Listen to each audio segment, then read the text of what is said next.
Welcome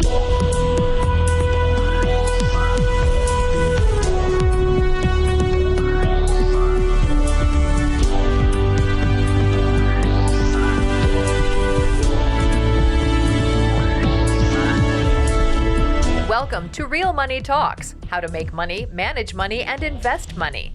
Your Real Money Talks host, Laurel Langmeyer, gets straight to the point about what it actually takes to make money and build lasting wealth in today's changing economic climate. If you're ready to get the financial results you've always dreamed of, keep listening. Real Money Talks is the right place for you. And now here's your host, Laurel Langmeyer.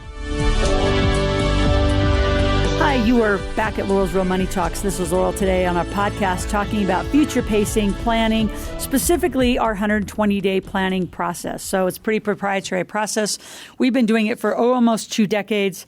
In a 120-day plan, it's a critical tool to list and prioritize your most important elements and activities that support and move you closer to your goals. The information that you list inside your 120-day plan should be based on conversations that you have with your coach, with me, with accountability partners, your mastermind groups.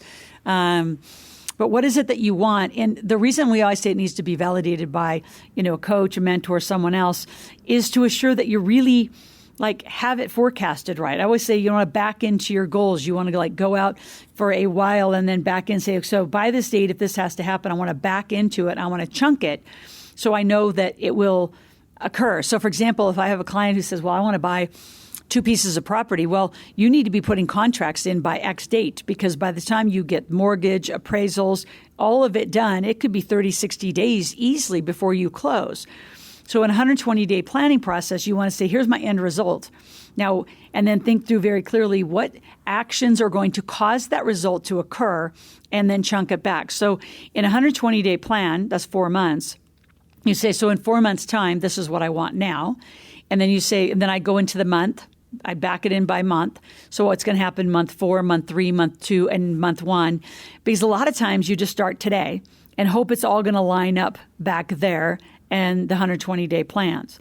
So although the information, it's going to evolve, that's really what's going to happen, and you're going to modify a little bit and you'll change it a little as you progress, that the commitment to the actions is, in direct reflection and indication of your success. Are you going to get it? Because if you can't think it, you can't create it. So this is that time where you want to sit down and you have to do it, and you want to chunk into these plans to make sure that you have an implementation plan that's totally doable, maybe a little bit of a stretch. And the thing that I always want to caution and bring you into is, do you have enough team to get what you need done, and who needs to be on the team to get it done? So I'm going to put this document up on our webpage for our gifts. So you go to asklaurel.com/podcast gifts. And I'm going to give you our template for our 120-day plan, so you can go grab it over there. If you want to have a session with one of our team members, go to asklaurel.com. On the main page, put in your name, phone number, and email. And in the question section, say, I want to talk to somebody. I'd like an appointment to talk about my 120-day plan. What would be great is you go get the plan, design it from what you've heard in the podcast, and then have one of our teams review it with you so you feel that you have a successful plan laid out. Now, what is a year to 18-month goal, right? So you want to think, this is kind of part 1. I'm going to chunk down the parts for you. What's the year? What's the 18-month goal that's going to help you get there? And what's the big thing? You can call it a big, hairy, audacious goal. For us, launching this podcast was, it did take a year to do it, but it took some time to do it and get the pages organized and get it set up and structured. And, we're still enhancing it. So then what are the critical success factors? I give you 4 boxes that are going to cause that to occur. So what must occur, right? So using the podcast as an example, you needed a web page. You need somebody to do all of the edits and the positioning and the posturing of it. You needed me to actually block times throughout the week to get it done, and the staff to follow through to make sure the gifts and everything is all up there. So there's lots of components to getting anything done. I need you to start thinking each through. A lot of people say, well, I want to write a book. Well, what's that going to take? So a year goal would be, I want to write a book. I want to be an Amazon bestseller. Well, then you better have that book pretty well into completion by month 8, 9, right? Because you got to go out and you got to have a whole launch plan and launch strategy. Now, you can do it a little more like my way, where I I launch, I get pre-orders of the book, and then when the book's done, then I have a launch date. So you could do it either way. You could pre-order, which is what I prefer, because then you actually are going to make money to pay for the book, which is the launch rich strategy. Or you can get the book done and then go into a launch plan. Either way they work. I prefer my method because that's what I do all the time. Now, what you want to do is take, say, those 4 critical success factors, and there may be more, right? But I want you to pick one of the big 120-day goal plans.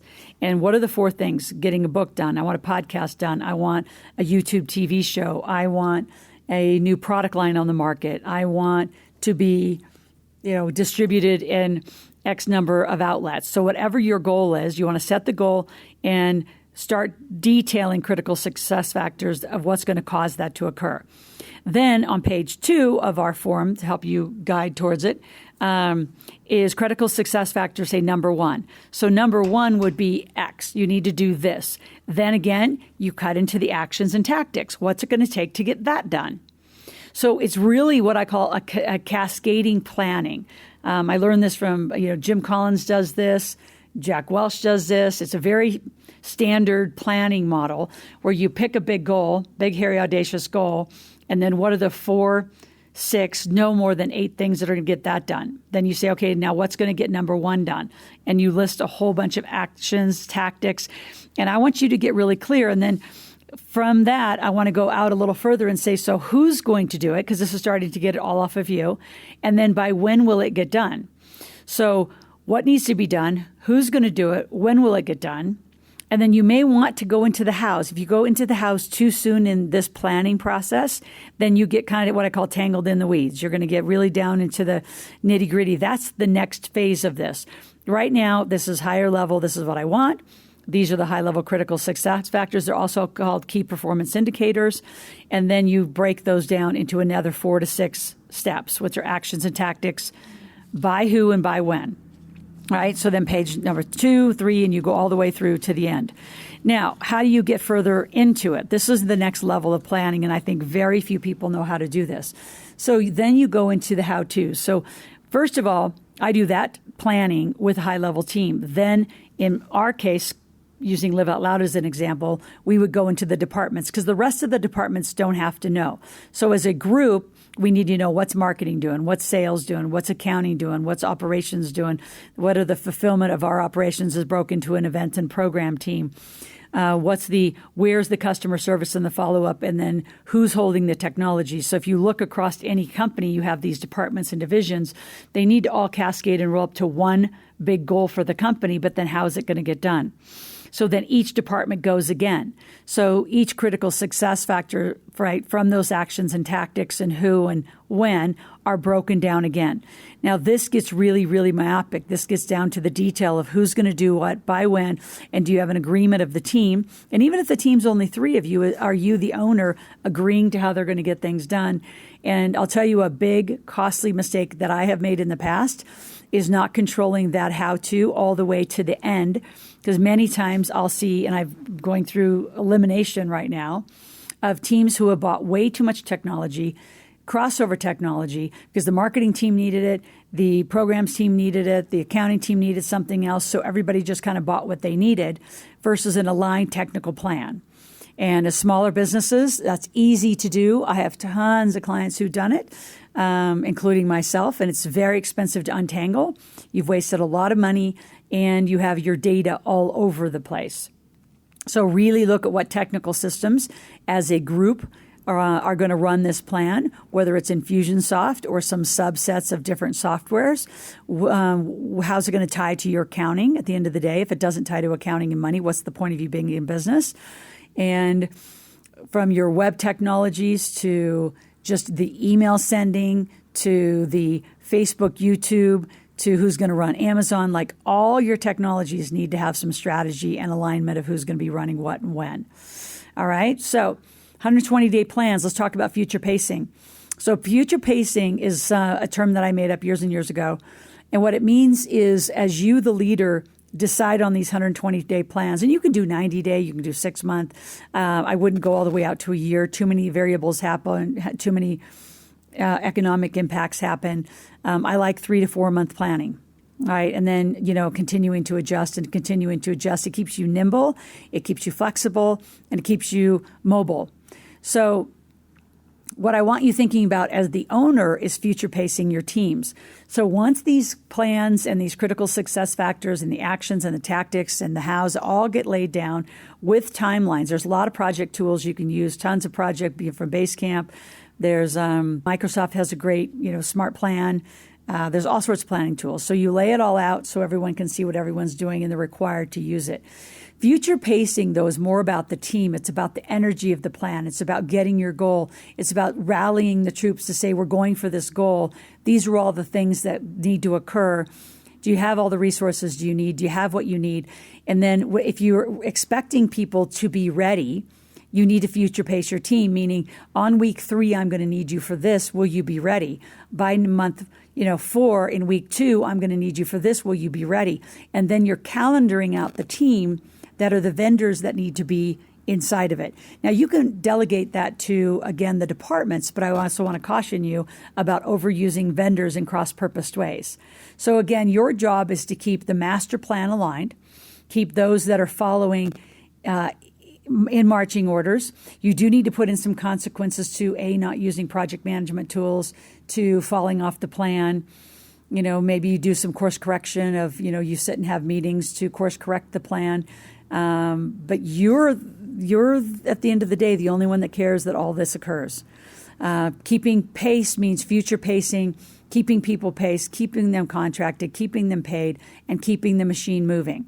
So all that being said, I want to challenge you to do your first 120-day planning. If you've already done it, I'd love to see them. I love to give input to what other people are doing. I have a lot of experience in these different planning models and future pacing models. And for a lot of you, it's a capacity issue. So, a lot of beginning entrepreneurs or even new entrepreneurs, new meaning less than 3 years, you're used to planning for a month, maybe a week. And if you're brand new, you barely plan your day. Future pacing is saying, this is what we're going to do in the next 3 to 4 months. Like I am paced through the end of the summer already. And in the next week, I'll be paced through the end of the year. Now, some of you hear that and say, oh my gosh, that makes you so inflexible and you can't do anything. No, it makes it pretty certain that what we're doing is about these things and the teams can rally around that goal. And in my case, it's a lot of travel. So future pacing is essential. It's a capacity stretching activity. Like I want you to hold a month at a time. I want you to then hold 2 months at a time. It's the same principle I teach when you hold a stage. Some of you are great in front of 20 people, but you get in front of 200. You don't have enough energy to capacity to hold the whole room. So for you as the leader, I really want to work with you on leadership capacity and how much you can hold and how much you can run and move and how to do it kind of gracefully. I'm known to be, kind of a bull in a china shop sometimes, but I've done it both ways. I've got a lot of experience. I want to help you learn to lead, grow, future pace, do your plans right. So I hope you enjoyed this podcast. I love this conversation. I love lots of these conversations. That's why I love doing the podcast. I love sharing all this with you. So again, if you want this 120-day planning tool, go to asklaurel.com/podcast gifts. Give me your name, your phone number, your information. We'll send it on out to you. And if you want, again, a conversation privately with our team, and if you want one with me, we'll get you to the team who can get that organized. This has been Laurel at Laurel's Real Money Talks, and we will talk soon. Have a great day.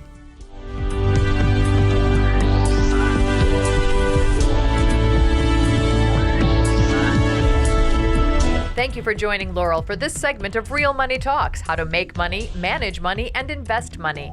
To continue this new conversation and to find free resources to support your wealth creation, visit asklaurel.com/podcast gifts. That's ASKLORAL.com/podcast gifts.